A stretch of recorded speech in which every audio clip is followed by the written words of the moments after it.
Hi viewers, నేను మీ doctor Ramakrishna, spiritual homeopathy clinics, Hyderabad. అయితే మనము ఈరోజు తరచుగా కామన్‌గా అందరూ చాలా ఇంపార్టెంట్ టాపిక్, అందరికీ తెలుసుకోవాల్సినటువంటి టాపిక్ ఏంటంటే, చాలామంది ఎంతోమంది క్రీములు పెడుతుంటారు, లోషన్స్ పెడుతుంటారు. లేకపోతే వేలు వేలు పెట్టి ఎలాంటి ఏమేమో చర్యలు తీసుకుంటూ ఉంటారు. కానీ డాక్టర్ల దగ్గరికి పోతారు, లేకపోతే పార్లర్‌లకు పోతారు, లేకపోతే ఏదో ఫేషియల్స్ చేస్తూ ఉంటారు. కానీ ఎటువంటి సొల్యూషన్ దొరకదు. సో, ముఖము పొడిబారిపోవడము, లేకపోతే జిడ్డు ఎక్కువ ఉండడము, లేకపోతే మెలాస్మా అంటే పిగ్మెంటేషన్ ఉండడము, లేకపోతే కళ్ళ చుట్టూ డార్క్ సర్కిల్స్ ఉండడము, లేకపోతే వ్రింకిల్స్ అంటే ముఖం మధ్యలో ఏదో ముడతలు ఎక్కువ రావడము, లేకపోతే ఎటువంటి కాంతి లేకుండా ఉండడము, డల్‌గా ఉండడము, ఎక్కువ హెయిర్ ఫాల్ కావడము, ఈ స్కిన్ చూస్తే ఏ గ్లో ఉండకుండా ఉండడము, ఇలాంటివి తరచుగా చూస్తామండి. యాక్చువల్‌గా మనదొకటి గుర్తుపెట్టుకోవాలి. క్రీములు, లోషన్స్ పెట్టుకోవడం వల్ల, లేకపోతే బ్యూటీ పార్లర్స్ దగ్గరికెళ్ళడం వల్ల, ఏదైనా ఫేషియల్స్ చేయించుకోవడం వల్ల కాంతి వస్తుంది అని అనుకోవడం కరెక్ట్ కాదండి. ఫస్ట్ ఆఫ్ ఆల్ జనరల్‌గా ఒక సేయింగ్ ఉంది ఇంగ్లీష్‌లో. Face is the index of mind. మన శరీరంలో ఎలాంటివైనటువంటి మార్పులుంటే, లేకపోతే ఏదన్నా ఒక ఆర్గన్‌లో గానీ, సిస్టమ్‌లో గానీ డిస్టర్బెన్స్ ఉంటే ఫస్ట్ మనకు కనబడేది ఏంటంటే ఎందులో అంటే మన ఫేస్‌లో కనబడుతుంది. ఇప్పుడు లివర్ ఖరాబ్ అయితే ఏమైతుందండి? సింపుల్‌గా లివర్ ఖరాబ్ అయితే మన కళ్ళు ఏమవుతాయి? పచ్చగా మారిపోతుంటాయి. అవునా? కాదా? అలాగే మనకు నిద్ర లేదనుకోండి ఫస్టు, మనకేమైపోతది? తెల్లారి లేస్తే అసలు రాత్రి 3 గంటల వరకు పడుకొని మళ్ళీ పొద్దున మేల్కొనుండి, మళ్ళీ పొద్దున 6 గంటలకు లేస్తే ఏమైతాయి? కళ్ళంతా చిన్నగా అయిపోయినట్టు కనిపిస్తాయి. లేపోతే ఎర్రగా అయిపోయినట్టు అనిపిస్తాయి. అవునా? కాదా? ఎగ్జామ్స్ అప్పుడు మనం బాగా ఒక 15 డేస్, 20 డేస్ రెగ్యులర్‌గా చదవడం వల్ల ఏమైపోతుంది? ఆటోమేటిక్‌గా కళ్ళ కింద డార్క్ సర్కిల్స్ ఎక్కువ ఉంటాయి. అవునా? కాదా?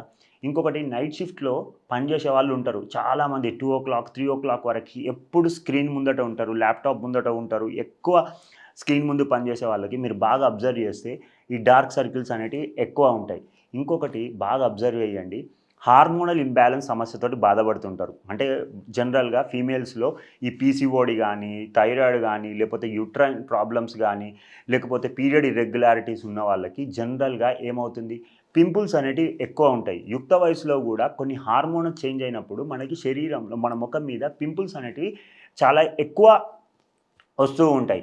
ఇంకొకటి బాగా గుర్తుపెట్టుకోండి. మీకెప్పుడైతే మలబద్ధకం సమస్యతోటి బాధపడుతుంటారో, అంటే కాన్‌స్టిపేషన్ సమస్యతోటైనా, పైల్స్ తోటైనా, ఫిషర్స్ తోటైనా, ఫిస్టులాతోటి సఫర్ అయితున్నప్పుడు ఏమైతది? మలబద్ధకం సమస్య ఉన్న వాళ్ళకి నోటి నుంచి దుర్వాస వచ్చినట్టే, అలాగే పింపుల్స్ చాలా ఎక్కువవుతాయి. యాక్నే ఎక్కువ డెవలప్ అయితుంది. ఇంకొకటి నల్ల నల్లగా అయితుంది. సో, ఇవన్నీ అంటే గట్ హెల్త్ సమస్య బాధ ఉన్నా గానీ పింపుల్స్ అనేటివి ఎక్కువవుతాయి. ఇంకొకటి ఏమైందంటే చర్మము పొడిబారినట్టు గూడా అవుతుంది. సో, మన శరీరము ఫేస్ అనగానే అందరూ క్రీములు, లోషన్స్, సోప్స్ ఇది గాదండి. లేకపోతే ఫేషియల్ చేయించుకోవడం ఇది గాదు. ఫస్ట్ ఆఫ్ ఆల్ ఫేస్‌లో ఏదన్నా మార్పొచ్చింది. డార్క్‌నెస్ గానీ, పిగ్మెంటేషన్ ఒస్తుంది. డార్క్ సర్కిల్స్ ఒస్తున్నాయి. లేకపోతే కనుబొమ్మలు గూడా లావైనట్టు అనిపియడము. లేకపోతే ఈ పింపుల్స్ రావడము. లేపోతే ఏదన్నా మరకలు రావడము. మీకు ముఖం మీద కాంతి కనబడట్లేదు అనంటే ఫస్ట్ ఒకటి గుర్తుపెట్టుకోండి. మీ డైజెస్టివ్ సిస్టమ్ బావుందా చూసుకోండి. దాంతో పాటు మీ హార్మోన్స్ కరెక్ట్ ఉన్నాయా లేదా చూసుకోండి. దాంతో పాటు శరీరంలో వైటమిన్ డి ఉందా లేదా, కరెక్ట్‌గా నార్మల్‌గా ఉందా లేదా చూసుకోండి. దాంతో పాటు మెగ్నీషియం లెవెల్స్ కరెక్ట్‌గా ఉన్నాయా లేదా చూసుకోండి. దాంతో పాటు వైటమిన్ సి కరెక్ట్‌గా ఉందా లేదా చూసుకోండి. దాంతో పాటు ఐరన్ లెవెల్స్ కరెక్ట్‌గా ఉన్నాయా లేవా చూసుకోండి. So, iron, calcium, vitamin C, D, B12, B6 ఇవి బాగున్నాయా లేవా చూసుకోండి. ఇంకొకటి మన శరీరంలో వైటమిన్ ఈ లెవెల్స్ కరెక్ట్ ఉన్నాయా లేవా? మన స్కిన్‌కి సంబంధించి చాలా ఇంపార్టెంట్. ఇది గూడా కరెక్ట్‌గా ఉందా లేదా చూసుకోండి. ఇవి ఎప్పుడైతే నార్మల్‌గా ఉంటాయో, అన్నీ ఈవెన్‌గా ఉంటాయో, మన డైజెస్టివ్ సిస్టమ్ బావుంటుందో, అప్పుడు ఆటోమేటిక్‌గా ఫేస్ అనేది క్లియర్‌గా ఉంటుంది. సో, ఇది ఫేస్ మంచిగుండాలి. యుక్త వయసులో ఉన్న పిల్లలు 16, 17, 18, 20, 25 ఫేషియల్స్ ఇవన్నిటికంటే ముందు ఫస్ట్ మీరు టెస్ట్ చేయించుకోండి. ఫస్ట్ మీ హిమోగ్లోబిన్ లెవెల్స్ ఉన్నాయా? కరెక్ట్ ఉన్నాయా లేవా చూసుకోండి. మీ సీబీపీ అంటే కంప్లీట్ బ్లడ్ పిక్చర్ కరెక్ట్‌గా ఉందా లేదా చూసుకోండి. దాంతో పాటు మీ లివర్ టెస్ట్ కూడా చేయించుకోండి. అది కూడా కరెక్ట్‌గా ఉందా లేదా చూసుకోండి. ఇంకొకటి మీ గట్ హెల్త్ బాగుందా లేదా చూసుకోండి. డైలీ మోషన్‌కెళ్తున్నారా? మూత్రం సరిగా వస్తుందా? కరెక్ట్ యూరిన్ అవుట్‌పుట్ ఉందా? అపెటైట్ ఆకలి బాగుందా?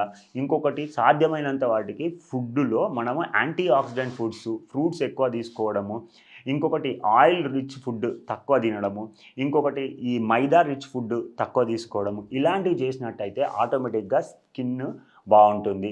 హెయిర్ అనేది ఫాల్ కాదు, హెయిర్ లాస్ అనేది కాదు, తొందరగా హెయిర్ గ్రేయింగ్ అనేది కాదు. సో ఎప్పుడైతే ఇవన్నీ బాగుంటాయో ఆటోమేటిక్గా మీకు ఒక కాన్ఫిడెన్స్ వస్తుంది. డిసీజ్ కూడా నార్మల్గా మన శరీరంలో ఎటువంటి ప్రాబ్లమ్స్ లేకుండా ఉండడం జరుగుతుంది. ఇంకా మీకు దీనికి సంబంధించిన ఎటువంటి డౌట్స్ ఉంటే కింద నెంబర్ స్క్రోల్ అవుతుందండి, ఆ నెంబర్కి కాల్ చేయండి. మేము మీకు ది బెస్ట్ పాసిబుల్ సొల్యూషన్స్ చేయడానికి ప్రయత్నం చేస్తాం. Thank you.